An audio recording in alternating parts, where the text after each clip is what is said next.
Si Nene-chan ay si Momotaro. Ang bilis niyang lumaki. Para siyang demonyong kumikilos mapanganib. Ipinadala siya para talunin ang demonyo. Masakit.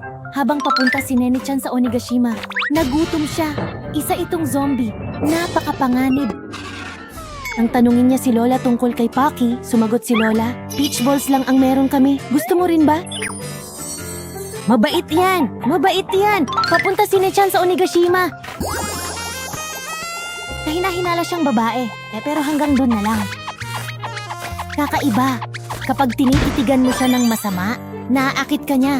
Kahit na bola lang ang hawak ni Lola, ang bait niya talaga. Nagbunga ang kabaitan niya sa pangangaso ng demonyo. Lumabas ka, demonyo! Hindi ba, kuya? Bawat tunay na demonyo ay may tunay na lakas sa kanilang puso at may dalawa sa kanila sa likod nila. Ang sagot ay sobra na raw.